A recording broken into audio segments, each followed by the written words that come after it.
think we're going to have to agree with him. It's time to reopen. This person knows nothing about science. She seems to get a majority of her science from here. Tweets, Facebook. That's where we keep finding all of her data. She wants to test widespread with asymptomatic individuals and create a contact tracing program. Let's look at the need. Ready, Arizona? Do you need to be closed? Let's look at it. USC study says it's far more widespread with a lower fatality rate than thought. So that testing, we already know what that's going to lead to because it's pretty much the same in every single study so far. Let's keep going. CDC Emerging Infectious Diseases, it's now in the expedited file. They plan on releasing it somewhere around July 2020, so I can't really blame you for not having this information, although we have emailed it to your office several times. In addition, our findings suggest that home isolation of persons with suspected COVID-19 might not be a good control strategy. Family members usually do not have personal protective equipment and lack professional training, which easily leads to familial cluster infections, aka staying inside with people around you is making it worse. So let's look at how SARS-CoV-2, the virus that causes COVID-19, is transmitted. Transmissibility. Where does this data come from? The Department of Homeland Security, Science and Technology, Level 4 Bioweapons Lab.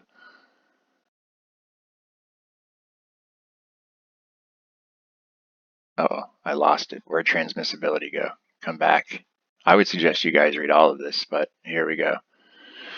SARS-CoV-2 is believed to spread through close contact and droplet transmission, with fomite transmission likely and close contact aerosol transmission plausible but unconfirmed.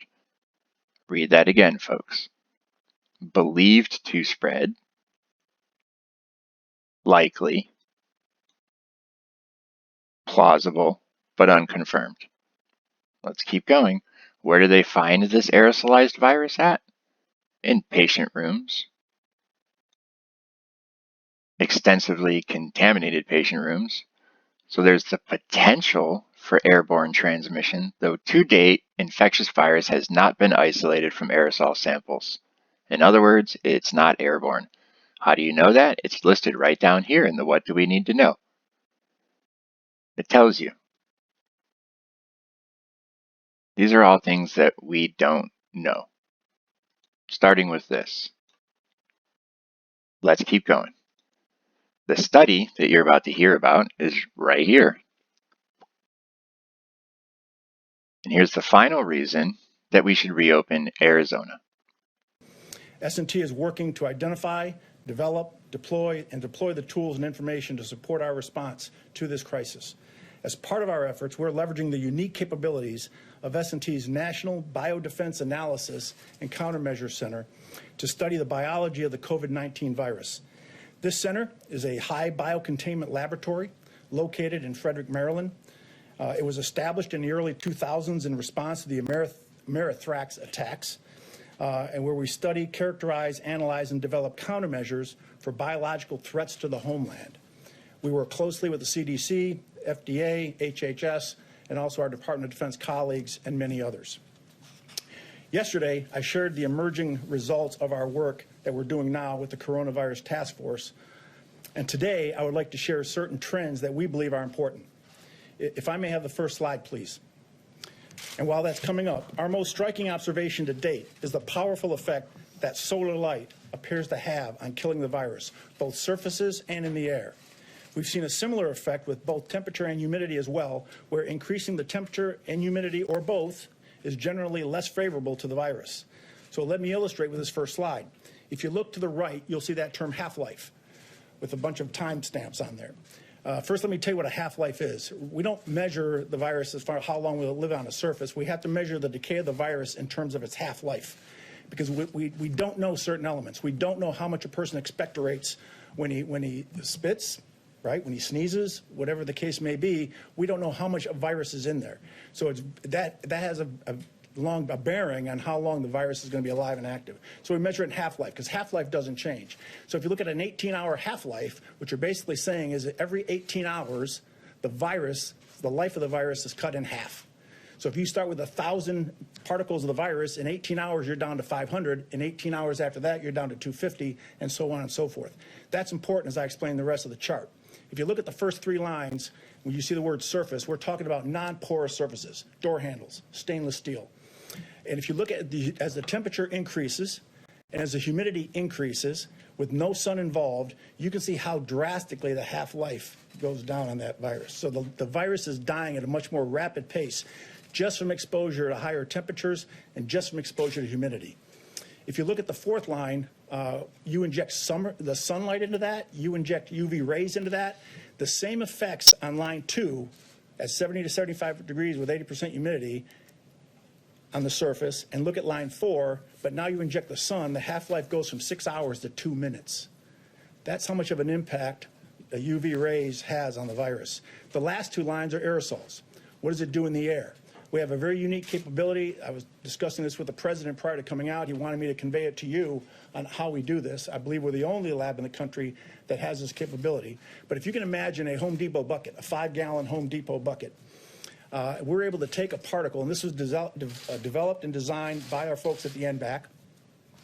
We're able to take a particle of the virus and suspend it in the air inside of this drum and hit it with various temperatures, various humidity levels, multiple different kinds of environmental conditions to include sunlight. And we're able to measure the decay of that virus while it's suspended in the air. This is how we do our aerosol testing. We worked with Johns Hopkins Applied Physics Lab, and we actually developed a larger drum to do actually more testing, and it's 4 times the size of that. So this is the capability that we bring to this effort. So in summary, within the conditions we've tested to date, the virus in droplets of saliva survives best in indoors and dry conditions. The virus does not survive as well in droplets of saliva.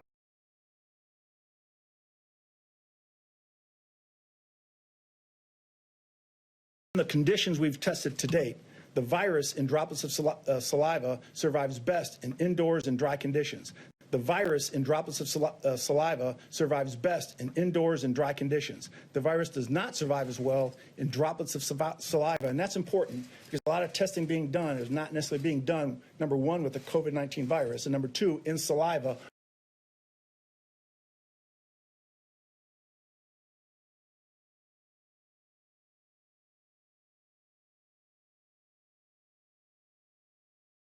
Or respiratory fluids.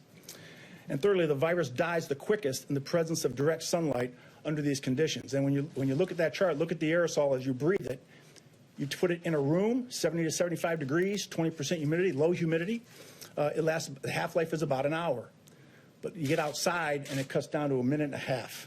Very significant difference when it gets hit with UV rays.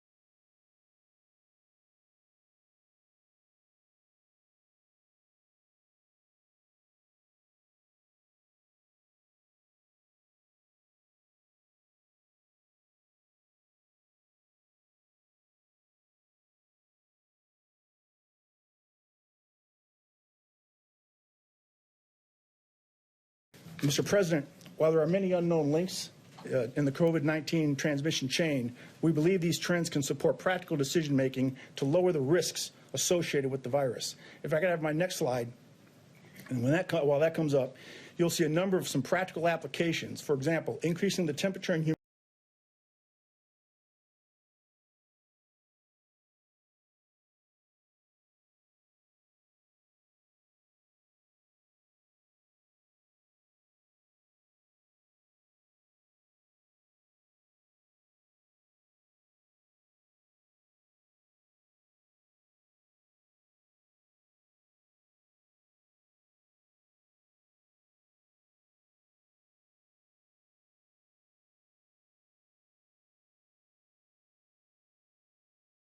humidity of potentially contaminated indoor spaces appears to reduce the stability of the virus. And extra care may be warranted for dry environments that do not have exposure to solar light.